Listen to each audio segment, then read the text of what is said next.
Fala galera, F11 falando. Vamos conversar um pouquinho esse pós-jogo. Mais uma desclassificação do Internacional. Mais uma vez, o Inter fica fora prematuramente de uma competição nacional. Hoje perdemos a classificação, né? Empatamos com o Juventude e estamos alijados da competição. Vamos falar um pouquinho, é importante a gente conversar, é importante a gente dividir esse momento para a gente poder tentar de alguma forma seguir em frente.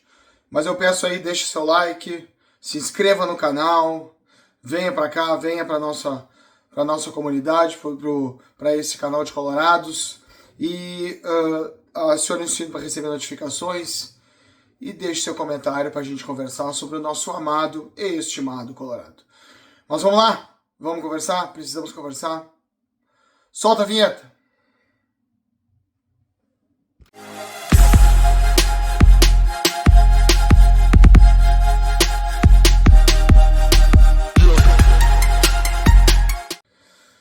Pois bem, jogo confuso, jogo muito confuso. Começou porque estávamos com o técnico interino, ainda o nosso técnico foi embora no último jogo, foi demitido, ou em acordo entre as partes não ficou mais não ficou mais como técnico do Internacional. E nós hoje estivemos com um técnico interino, inclusive um técnico não representando os profissionais, mas um técnico da categoria de base do Inter, né? Eu vi que ele foi auxiliado, ou inclusive não só auxiliado, mas quem hoje teve realmente comando ali, eu acho que foi o Julinho Camargo, que já tem muito mais experiência e traquejo junto ao comando dos profissionais, então acho que foi o Julinho Camargo que mais comandou a equipe na acepção da palavra ali na beira do gramado, pelo que eu pude perceber. Mas a despeito disso, um jogo muito confuso. Confuso desde o seu início, né? Com a questão da cerração, da neblina, onde isso se postergou, até a ideia era que o jogo nem acontecesse, porque ele já era um entardecer e tinha a questão da cerração muito severa, e isso postergou o início do jogo. Bom, mas falando da partida em si, o Inter começou sem o Wanderson e com o Wesley na esquerda, o que eu valorizo, né? Mas com o Ener Valencia de centroavante, com o Fernando, na verdade, de zagueiro, e Bruno Gomes e Rômulo fazendo a saída de meio de campo, né? E aí sim, aí vem o Bruno Henrique, o Alan Patrick nas posições tradicionais, o Robert Renan na esquerda, né? O Vitão complementando a zaga ali com o Fernando, e o Busto na direita com o Antony no gol. Mas o Inter, que teve um início de jogo, me parecia como nas outras vezes, né? Me parecia com vontade, né, tendo mais interesse no jogo. De qualquer sorte, também repetindo os mesmos erros que a gente vem dizendo aqui, que é a falta de efetividade, né?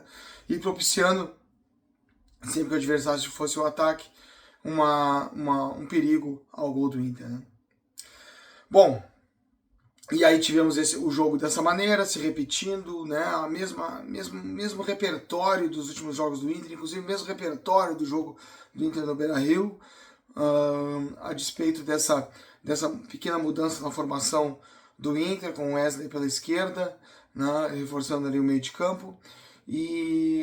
Mas assim, o jogo se repetiu, tanto é que a primeira chance verdadeira de jogo foi a primeira chegada do Juventude com uma bola no travessão, uma cabeçada no travessão. O Inter tentou se projetar à frente, mas sem a necessária eficácia. Isso se demonstrou ao longo do jogo e no final do primeiro tempo, mais uma vez. Por isso que eu digo, o Inter se repete. O Inter é mais do mesmo, sempre. É isso, é um repertório, né? Por isso que a gente aguarda que venha alguém que possa mudar esse disco arranhado, né? O Inter é um disco arranhado, e um disco arranhado com uma música que ao seu final ela é uma música ruim. E então não agrega. E aí o Inter, dentro desse repertório, tomou um gol, né, de bola aérea no final do primeiro tempo. E aí o Inter vem para um segundo tempo muito confuso e sem grandes mudanças nesse início de jogo, e estabelecendo então aí uma penalidade a seu favor, do qual eu acho que não foi. A gente está aqui para dizer também o que é e o que não é, a minha opinião, né? O Wesley fez o corte pela esquerda, como ele faz, ele corta para dentro, né? E aí ele, acho que ele forçou, em minha opinião. Não foi pênalti, mas o pênalti foi validado. O VAR não chamou, manteve a decisão de campo de pênalti, mas aí o Alan Patrick bateu, e aí a gente vê como os jogadores estão com a perna pesada, como os jogadores experientes estão sentindo o momento, a responsabilidade, como o peso é maior do que os jogadores podem suportar, ainda que sejam jogadores importantes. E ele bateu de chapa com a perna pesada e o goleiro pegou.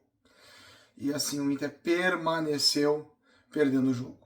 Numa sequência aí do jogo, né, o Inter ainda buscando, aí teve um pênalti que realmente ocorreu e o Ener Valencia foi para bater o pênalti. O Ener Valencia, a gente sabe que ele tá vindo numa Copa América, né? Ele tá retornando no campeonato, ele tava lá treinando com a seleção. Eu tenho essa tendência, né, de tentar observar e daqui a pouco tentar compreender, tentar dar algumas desculpas, né? Pra gente, até uma autodefesa da gente, pra gente continuar acreditando, né? Porque afinal de contas o Ener Valencia é um grande jogador, uma grande contratação, então é óbvio que a gente tem que nutrir essa expectativa. E quando isso a gente não visualiza em campo, a gente tem dois caminhos: ou a gente já vai em cima disso e tem a crítica forte, né? Ou a gente tenta entender de alguma maneira e dar um tempo para que as coisas ocorram. Eu sou dessa segunda opção, sem nada contra quem escolhe a primeira. Apesar de que eu acho que a gente às vezes tem uma tendência de julgar rapidamente mais, isso é um erro. Mas também pode ser um erro esperar demais, então não há resposta certa. Há convicções e maneiras de pensar. A minha maneira é essa. Mas só que para mim ele já iniciou o jogo num trote.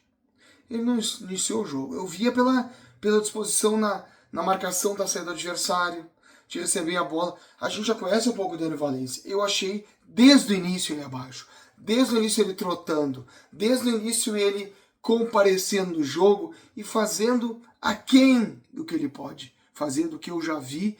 Inclusive, não estou falando de futebol, estou falando de energia, de disposição. É isso que eu estou falando. Entende? De entrega. No momento ainda mais tão importante, que a gente deposita tanto nele. Eu já achei desde o início do jogo. Não foi na hora do pênalti. Desde o jogo. Só que na hora do pênalti, isso fica claro. Porque ele vai de uma maneira que não pode. Eu nem vou entrar no mérito da escolha eu bato assim, a técnica e tal. Não é isso. Mas é nessa hora. Na hora, a forma que tu age, ela demonstra o teu pensamento, demonstra a tua vontade, o teu querer, demonstra a tua ambição. E ele foi e bateu aquele pênalti. Para usar um termo forte, exagerado, desleixado. Um pênalti de forma desleixada, descompromissada. E não pode. Isso é um assinte. Ainda mais pra gente que deposita nele esperanças de conquistas, de dias melhores, né? E ele é sabedor disso. Ele é suficientemente já crescido e vivido no futebol para ter essa compreensão e essa interpretação. Mas não foi isso que aconteceu. Ele bateu de forma descompromissada. E o goleiro defendeu. O jogo seguiu, só que aí nós tivemos uma invalidação do pênalti em razão de uma invasão, né? Isso não muda, não tira o peso da circunstância da forma que o Ener Valencia bateu o pênalti. Mas houve invasão de fato, e aí foi para repetição do pênalti. Só que nesse meio tempo, um torcedor do Inter, né, de forma totalmente, como é que posso dizer, né, mas totalmente fora de si, totalmente pressionado pela situação, mas de forma injustificada, sem controle emocional nenhum, de forma desarrazoada, sem um tirocínio naquele momento, ele invade o campo, o que pode prejudicar o próprio clube, e para mim ele tenta, o que ele procura, e só isso que pode fazer algum sentido, apesar que a violência não tem nenhum sentido, mas uma lógica, se podemos dizer assim, para aquilo era a busca de agressão ao Ener Valencia, que estava ali próximo. Não dá pra gente ter essa certeza, mas é a única coisa que eu possa compreender sem, obviamente, qualquer justificativa para o ato. E aí, o Alan Ruschel, que está ali próximo, o torcedor vem fazer agressão e ele acaba desferindo um golpe do torcedor com vamos dizer assim, no jargão do direito, né, uma legítima defesa de terceiro, né, uma legítima defesa de terceiro, não era para ele agressão, mas ele verificou que a agressão ia se consumar e ele interviu até, né, não tinha policial, não tinha ninguém ali e acabou tendo uma intervenção nesse sentido. E isso resultou na expulsão dele. O que eu acho? Injusta. Eu acho injusto. O torcedor saiu, sei lá, a punição vai ter pro torcedor. Tomara que seja dura, séria, para o torcedor, né? Não sei o que vai representar para o clube. Mas acabou sendo expulso o jogador do Juventude. E a despeito disso, o Ener Valencia foi lá, bateu e fez o gol. 1-1 no placar. Né? O Inter aí faz algumas mudanças a partir desse gol. Uma que eu acho que poderia ter feito antes, minha opinião, que eu já falei na vez passada, que era a presença do Alário para fortalecer a movimentação do Alan Patrick. Mas isso já era uma parte final do jogo. O Inter já estava muito mais desgastado, Juventude bem postado, né? Todos os méritos para o Juventude. E eu quero falar sobre uma situação aí que foi o ingresso do Gabriel Carvalho. Muito bom. Muito bom. Se tem alguma coisa desse jogo que fica de boa para mim, é o ingresso desse guri. Personalidade, jogada individual, chamou o jogo, apareceu para jogar, né? Eu achei muito bom o ingresso. Pouco tempo, um momento difícil, mas ele foi, que nem outra vez que ele entrou, que ele chegou a dar uma assistência, dessa vez ele entrou e chamou o jogo para si. Olhem nesse guri, vão observar, e o técnico vier, dê chance, dê oportunidade, é diferenciado. Seguiu o jogo, e aí o Inter, aí tá, jogadores que é para ter maturidade, totalmente sem cabeça, perdidos em campo, isso que eu falo, independente da comissão técnica, gente, jogadores afirmados, foi lá uma dividida, que foi uma falta ao jogador do Inter, aí houve uma discussão do Igor Gomes com o jogador de Juventude, o Vitão chegou peitando, obviamente ia tomar o vermelho, e aí tomou o vermelho, uma coisa infantil, eu sei que o Vitão é novo, mas tem experiência, por favor. Então um jogo confuso, o Inter fez mais do mesmo, não conseguiu se impor, apesar das peças que tem, e agora nós ficamos na mão do técnico que está para vir. É o Roger? Não sei. Pode ser? Pode ser. Vamos aguardar. A gente é da energia, a gente é das good vibes, eu ainda acredito pelo elenco que nós temos, dá tempo de mudar, mas é mais uma desclassificação.